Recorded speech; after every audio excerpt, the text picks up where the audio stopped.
I'm Deborah DeBoer, Director of Professional Development here at the North Shore-Barrington Association of Realtors. My guest today is Catherine Johns, and you may recognize her voice before you recognize her face. She was a longtime radio host on WLS, and her voice is very distinctive. She comes each time we do a Leadership Institute to talk to us about different topics about presentation and about leadership.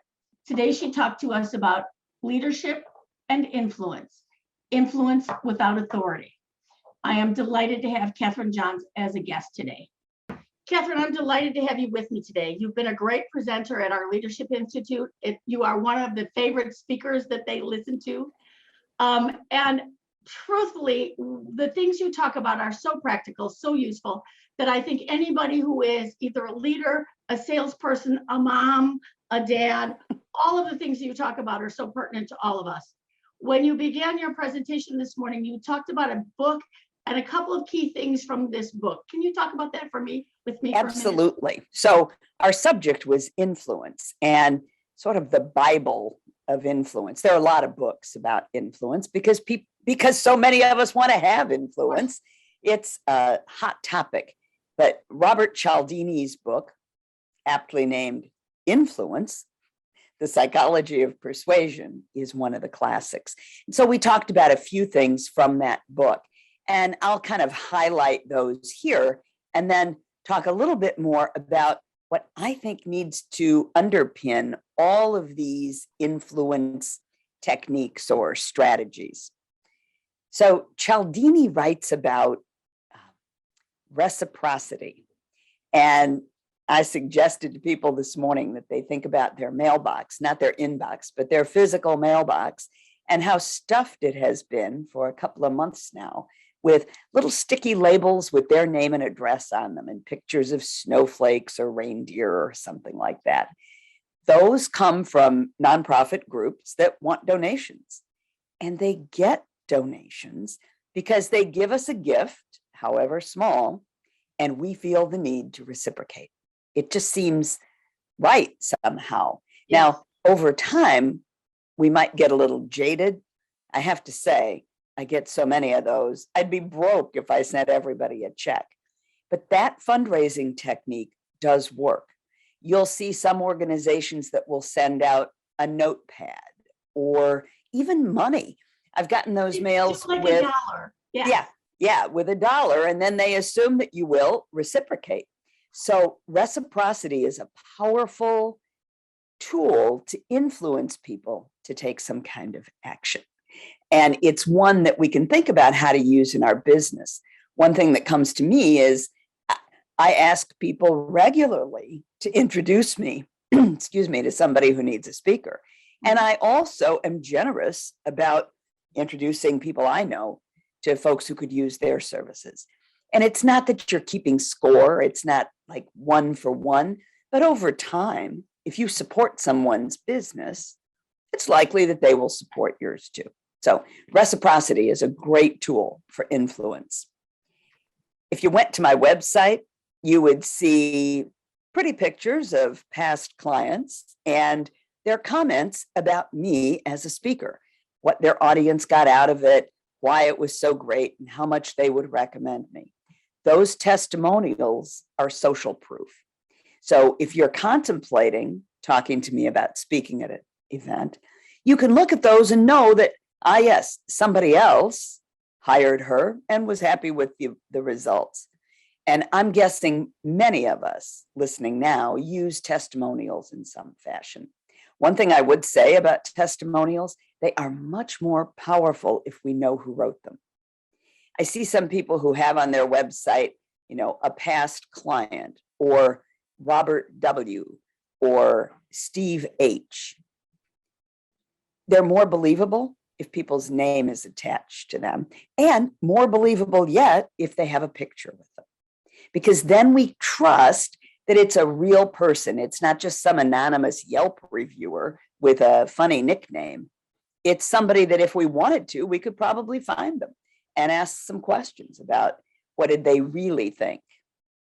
In our business, the extraordinarily productive producers are chasing reviews, Catherine, for almost exactly the same reason.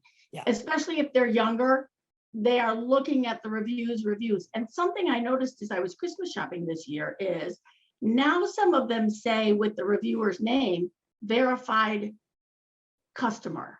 Yes. Which I thought was kind of interesting to your point that we're just not hearing some guy in an office making up reviews, positive reviews. Because we're jaded now. We know that people do make those up. I belong, as you know, to the National Speakers Association, and there's a related organization called eSpeakers that connects speakers with meeting planners and so forth. And they verify the reviews. Yes. That they will put one on their website, but they don't attach much importance to it until they reach out to the person and say, did you really write this? Right. And they get it verified. So then it shows up as somebody that you can trust that they are who they say they are, and they probably mean what they say. Yeah. So all of that comes under the category of social proof. We like to see people we know and respect recommending a product or a service or a person, and that gives us more influence. And another big one is scarcity. There was a kind of a flurry of real estate sales earlier this year because we all saw the stories about how houses were going like hotcakes and everybody was trying to find a new place to live. And geez, properties turned over quickly, didn't they? Oh, that's scarcity in action. In action. And not only did they turn quickly, people paid far more than they thought they were going to pay. Yeah. Scarcity had an incredible effect, and I think will continue to have an effect in our business for a while now. Yeah. Scarcity is a major tool of influence. Yeah. And it's true that some sellers of some services and products use it, in a way that's a little bit shady. We have room for 10 more people in this program. This is an online program. You could handle as many people as you could get. What are you trying to tell me? Because they know we're motivated by scarcity. If we think something's about to vanish, we want it. I think one of our members who was in the Leadership Institute has taken that to heart to get people to her events. She's decided that that's a good one. I'm going to watch. I think she will really enjoy doing that one. Yeah. Well, and that does work in a live event. You Yeah. literally do have a limit to how many people you can put in a room. We do. And you'll notice that online marketers use a lot of the scarcity technique. Authority is another one. If you cite, the Surgeon General warns that, right? We cite a higher authority and people are motivated by that. So there are a lot of tools to exert influence. And as I said, I recommend Cialdini's book as a way to go deeper in those. The thing I want people to consider, and what we talked about in the Leadership Institute, is that all of those tools and techniques and strategies work in the context of a relationship, or they don't work in the context of a relationship. I have influence because of who I am, who you are, and the connection between us, or I don't. We use that word influencer, like social media influencer, as if we just influence the ether. I think that's really misnamed. I think genuine influence always happens in relationship. Doesn't have to be a personal, close relationship. I mean, it can be membership and leadership in an organization. But I think that it's the connection where the influence happens. It's interesting to me as well that this idea of influence is becoming far more important. One of the things you mentioned is people in authority say. We are, as a nation, I believe, becoming less interested in what authority says and more interested in the people we trust who may be in many different places. We're crowdsourcing opinions. What do our friends say? What do they think we should do? I think influence is being diffused in some ways or changed in some ways because of that. Yeah. No, I think you're right. I think we are especially moved by a recommendation or a suggestion from somebody we know. Yes. that we have some kind of, and that goes back to what I was saying about influence happening in relationship. Yes. I don't have a relationship with Joe Biden or Chuck Schumer or any of those people who would like to have influence over Yes. us. I might or might not support them. That's not the point. But I am less motivated by that than by somebody I know who has had an experience and they can share it with me and talk to me about what I might experience. And then I feel moved to action. Yes. So there are a couple of ways that we create this relationship. And we talked about strength and warmth, or the language I often use is command and connection. So command is pretty obvious, right? There are some people who just have a certain aura about them. They seem like they know what they're talking about. They seem smart. They have expertise, and they kind of own the room. We have a belief that they have some power or force, and we're prone to follow their lead because they seem like leaders. So that's one way to have influence. One of the people that was in an office when I worked up in Alaska was a retired colonel in the Army. And I didn't really think much about it until he walked in the room. And when Bill walked in the room, people paid attention to him. Yeah. And I don't know if he had it always or he learned it in the Army. Probably a little of both. Probably a little of both, but he had that ability. He walked in the room and the room was his. Yeah.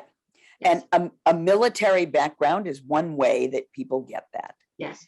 I also had a friend who had been a colonel, and she had commanding presence. I mean, she could own a room like nobody's business. And that is more challenging often for women to have that command. Partly because of what you and I have talked about. Yes. Women who have command are sometimes penalized for it. Yes. Because they're too tough or they're, All right. So command is one way to have influence, and connection is another way. And this is about somebody who seems warm and empathetic, and we think they genuinely care about us and our feelings and the results we're going to get from whatever they're recommending. And so we bond with them or connect with them, and they have a different kind of influence. My conviction is that increasingly we need both. If we want to influence anyone to do anything, we need to be able to come across as in command. We need to project authority, expertise, strength, and we also need to project a caring or empathetic quality that makes them feel that we care about them and the results they get. And I think of this as a dance between them. So we want to develop flexibility so that we can have command when a situation calls for it, and we can connect with people when that's more useful. And in any given interaction with a client or a colleague or your teenage daughter, you might have need for both. So as we develop more flexibility, we can move sort of seamlessly between them. That, I think, is going to be one of the biggest challenges that the work world has. How to do that dance, to be empathetic to what your workers want or need, but to get the work done. Yeah. And it's one of the things in the Leadership Institute we've been kind of talking about, and the part where empathy, where on the continuum does empathy stop and command begin? And how do you gauge how that floats? It's going to be an interesting challenge for leaders to figure that out. And it's going to be imperative that they do that going forward. Yeah, I think it does require some thoughtfulness. It also requires, go back to what I said about relationship, Deborah. If I am not attuned to you, I don't have a prayer of knowing when it's time to be in command and when it's time to connect. Yes. I can only make those quick adjustments. I can only be that flexible when I am deeply committed to paying attention to you. And a challenge that many of us have when we're speaking or selling or leading a team is we get focused on us. What am I going to say? How do I look? What should I do? And we lose sight. It's as if we're talking into the ether, but we're not talking to ether. We're talking to actual human beings in front of us, even if they're in front of us on a Zoom screen. And if we're not paying attention to them, the chances are pretty good we might miss the mark when it comes to command or connection. People tend to get stuck. I think just like we all are creatures of habit, right? We have a certain mode. So for me, command comes pretty easily. From the time I was much younger, if I'm in front of a group, I'm comfortable with that and I am in command of myself, if nothing else. Yes. And so I don't have to work at that because it's just natural for me. Connection is another matter. I'm actually very intentional about ways I connect with the people in that room because I learned early on that command by itself is not enough.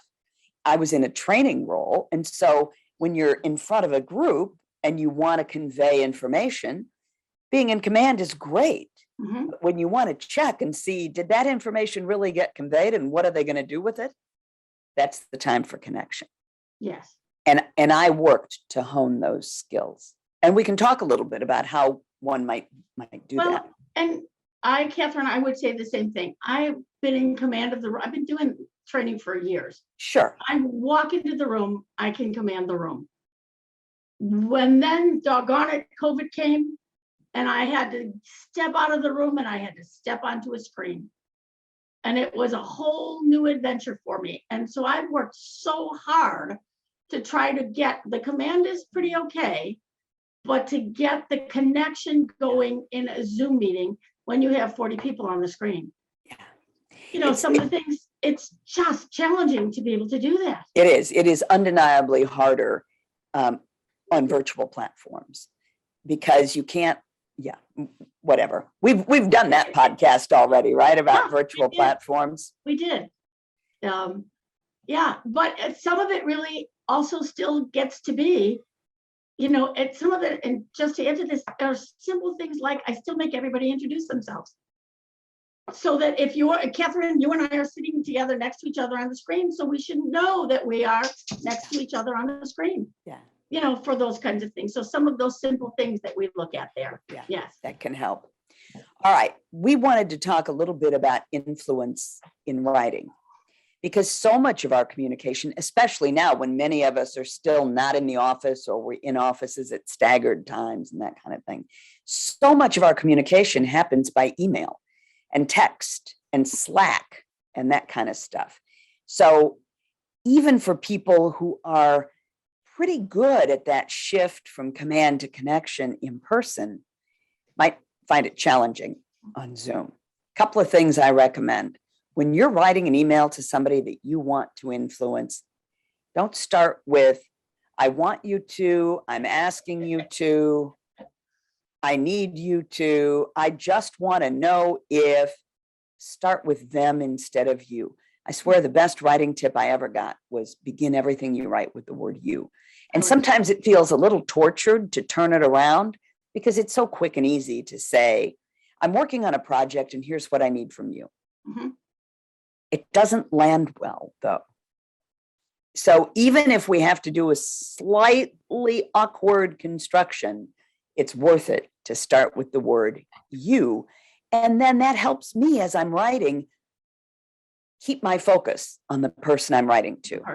I would agree with that. Because that really helps. Very much, yes. Use people's names. I know I get emails all the time usually from people I correspond with regularly. This is not like sales emails, but people in my circle, we're always sending messages back and forth. And so we don't write, dear sir or madam. We don't even write, dear Catherine. We just start talking. And that can work. When you want to have influence, weave their name in somewhere. It is the most persuasive thing to people. Hearing their own name or seeing it in print. And the tone of our emails becomes critically important. So one thing you might do is before you hit send, reread that email. And somebody had a great idea in the group we were just in. Read it out loud. Oh, you bet. And listen. Oh, that was you who had that idea, wasn't it? It was, And yes. yeah. And listen to how it sounds to you. Because it's so easy to get too abrupt or too brusque or too terse and just come off sounding bossy instead of like you're looking for support.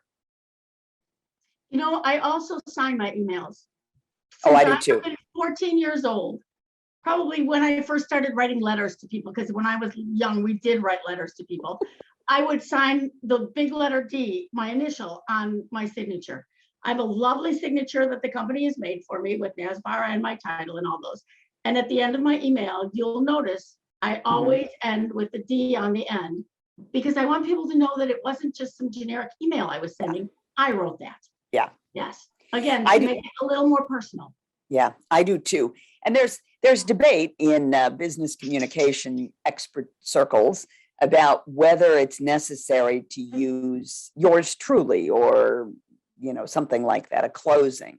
I sometimes just close with thanks and then my name, or talk soon and then my name. I'm usually pretty casual about it. And sometimes, like when I went back and forth with my friend Jenny 4 times yesterday, I signed C. Yes. Exactly. I figured by that time she knew which Yes, C she was hearing talking from. to. Yes. Yeah. Yeah. When you are making a request via email, it is especially important to make it about them. And actually, when you're making a request in person, same thing. That Yes. I got an email from a publishing company. They do a newsletter, hot stories from the news every day. And I subscribed to their local edition. So I got an email from Axios National saying, we'd love for you to sign up for our newsletter. And my reaction was, so? Exactly. I don't know you. I don't care what you'd love. What is this? That, and people do that a lot because we want to be enthusiastic, I think. And so we're prone to write things like, I really need your help. I'd be thrilled if you'd come to this event. They don't care if I'm thrilled unless they're my mother or my best friend. The rest of the world, you got to make it about them. If the Axios people had written and said, here's what you'll learn in Axios every day, and given me 3 bullet points of examples of compelling stories, I'm all in for that. But I'd love for you to sign up. And again, as I almost daily, I say to people, if you are dealing particularly with adults, if you want them to do something, tell them why. Tell them why and tell them what's in it for them. It's that old training song, that WIFM, WIIFM. What's in it for me? Tell me. Because then I might actually want to do it as opposed to, well, I don't care what Catherine wants. Yeah. That's the issue that it becomes when people say, you need to. I think at my age, no, I don't. No, I don't. So well, none of us really like to be bossed around, Deborah. Don't. That's exactly we really right. don't. And so, yes, giving us a reason and framing it as a request rather than a command or a directive can go a long way. Now, you have a little bit of leeway when you're communicating with somebody who is your peer, especially if you're close to them. You can be less concerned because they know you. You have an ongoing relationship and they're much less likely to misinterpret things. But especially for emails that are going to clients or potential clients, you may not have much of a relationship with them yet. And so it becomes very important to strike this right tone. Frame things as a request, not a demand.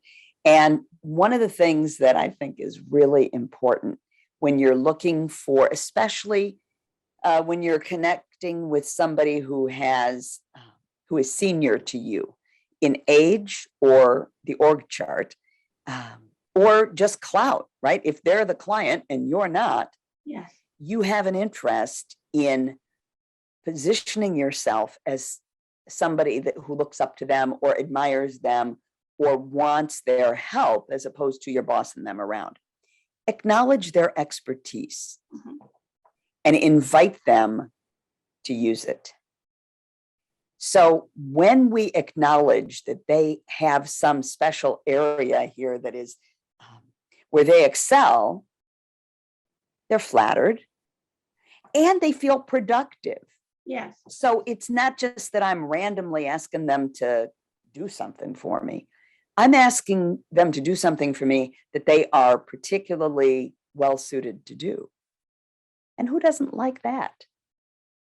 Right? That invites them in a way that you can get what you need, but they don't feel used. They feel like they're doing a service. Appreciated. Yeah, it's a good way to put it.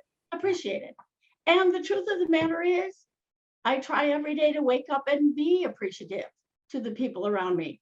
So it's a good habit I actually think it's a really good habit to develop, to acknowledge that our producer Bradley, who is making this video for us, is making us look better and has told us what things we should do to look better. Or that someone that I appreciate that you've come on. Well, it's a sunny day. You didn't even have to come out in the cold. I can't even do that. But I appreciate that you prepare something specifically for us. I think it's just a good habit to fall into or to practice. So we talked a little bit about this earlier, but I really want to highlight when you are speaking to somebody, whether it's on a virtual platform or in person, how you look and how you sound have everything to do with this business of connecting and command. So how do we know somebody knows their stuff? We can see it and we can hear it in their voice, even before they go into the detail of their expertise. So a couple of things you might consider when you're talking to somebody that you want to influence. When you need to be the expert, the authority, when you need to be directive, you want to be firmly grounded in your chair, or if you're standing, firmly grounded on your feet, and your body is straight up and down. You take up space. Again, whether you're in a room or even on a Zoom screen. Notice when I talk about taking up space, I bring my hands out and they vanish from the screen again, but you can see a sense of, I am fully occupying my space. If I were delivering information, as I've been doing some of today, I would want to be like this, because this conveys confidence, which is paramount. If you want influence, people need to see that you are confident in what you're saying. Yes. This conveys confidence, strength, command of a room. Now, if I had a question for Deborah and I wanted to effectively turn the floor over to Deborah, I might soften my body, maybe lean a little bit, put a finger up here, like now I'm thoughtful. And I am not in center stage anymore. And from here, if I were trying to deliver information like this, you might or might not believe what I say. But if I'm listening to Deborah, then I'm actually going to look at her on the screen and I'm really turning the floor over and inviting her to shine, and I step aside. And so when we're looking more for connection than command, this softer kind of position can work. I think it's so interesting that even on Zoom, the way we stand, the way we use our hands, the way we look or don't look at the audience makes an incredible difference. That was one of the other things when the world turned to Zoom that I needed to learn, that you needed to practice some of those things as well. Yeah. So I appreciate you reminding us about that. I appreciate that. It really helps. If you want to have influence, you need to look appropriately in command. Yes. And then you need to take a step back from that and offer your audience the opportunity to shine. Yes. Catherine, I want to thank you for being with us today. We enjoyed you at the Leadership I'm so glad. Leadership Institute. And I'm sure the next time we do one, we'll have you back because you are a favorite there. I hope so. And I appreciate you doing a podcast for us as well. Thank you so much. Thank you. It's been a pleasure, Deborah. I'll see you soon. See you soon. I want to thank Catherine Johns for joining me today on our podcast. She also was a wonderful guest on our Leadership Institute. And I want to thank all of you for hanging with me this whole year, 2021. This is the last podcast we're going to do this year. I want to wish you a happy holiday, and I hope that 2022 is going to be a fabulous year. Send me your ideas for a podcast.